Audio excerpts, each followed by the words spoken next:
Сегодня, 27 января, вся страна отмечает День воинской славы. Полное освобождение советскими войсками Ленинграда от блокады его немецко-фашистскими войсками.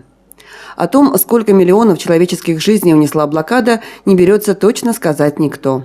Но память об этих страшных событиях чтят по всей стране. В школах проводятся уроки мужества, в музеях проходят экспозиции, к мемориалам возлагают цветы. А в Сосногорске сегодня состоялось мероприятие, которое торжественным не назовешь. Однако работа, которую проделали сосногорцы, свидетельствует о глубоком уважении людей к совершенному подвигу.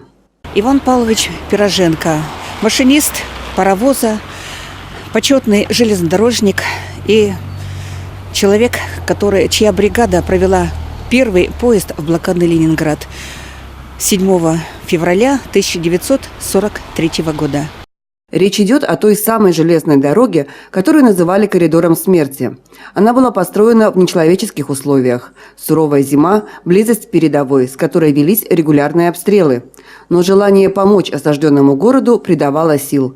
И за 17 дней было построено 33 километра дороги и 3 моста. Именно по ней, не зная, вернется ли назад, и провел первый состав с продуктами Иван Пироженко.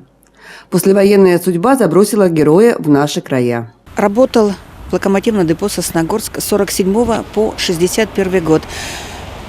Его и еще несколько машинистов в 1947 году их направили из Волховстроевского локомотивного депо в командировку в наше Ижемское паровозное депо, обучать локомотивные бригады, паровозные бригады и, конечно же, помогать вывозить уголь. Жизнь Ивана Пироженко сложилась непросто, и долгое время не было известно место его захоронения. Лишь в прошлом году, благодаря усилиям многих людей, было установлено последнее место его проживания. Это поселок Синдер. Там же находится и могила Ивана Пироженко. Тогда же железнодорожниками было принято решение об установке памятника. Нас поддержали наши 2 локомотивных депо. Это и Волховстроевское депо Октябрьской железной дороги, и Сосногорское депо. Пожертвования. Деньги собрали.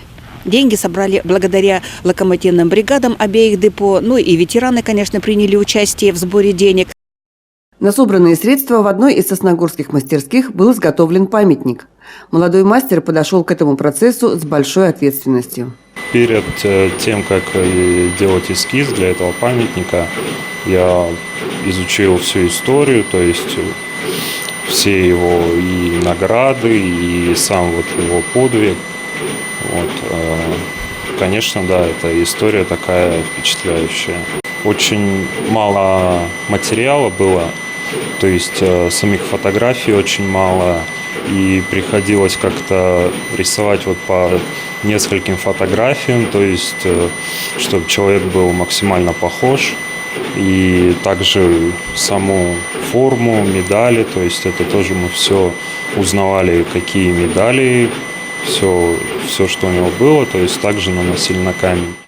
Сегодня памятник, который весит порядка 300 килограмм, был отправлен в Книжпогосский район. Непростой процесс погрузки монумента осуществили молодые железнодорожники. Елена Двожик, Евгений Юрин, Вести Тимана, Сосногорск.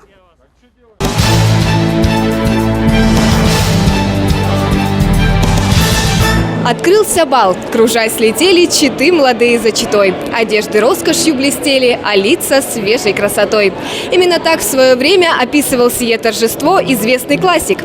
Ставший уже традиционным, свои двери для сосногорских школьников сегодня открыл кадетский бал. Мечта попасть на настоящий бал стала явью. В стенах Дома культуры «Горизонт» все желающие старшеклассники нашего района смогли окунуться в атмосферу XIX века. На протяжении уже 4 лет подготовкой участников к балу занимается педагог-организатор кадетской школы города Ольга Вострикова. Самая главная цель ребят – научить живому общению. И что я заметила на протяжении уже 4 мероприятий, у них даже в беседе ВКонтакте они стали по-другому общаться. Они стали более вежливые, более галантные, более такие добрее стали, теплее друг к другу. Как проходили подобные вечера танцев 100 с лишним лет назад, сегодня можно представить по книгам и дневникам свидетелей той эпохи. Юноши в смокингах, девушки в вечерних платьях изящно и плавно под аккомпанементы чарующей музыки кружились в вальсе, танцевали мазурку и польку.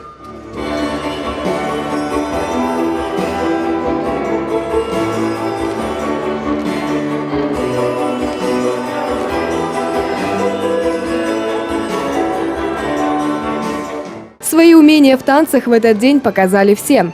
Для одних это очередное появление на подобном мероприятии, а для других – первый выход в свет. Я была в прошлом году только от волонтерства. Я посмотрела, как проходит, и решила попробовать. Вообще, как твои впечатления? С прошлого года очень хорошие.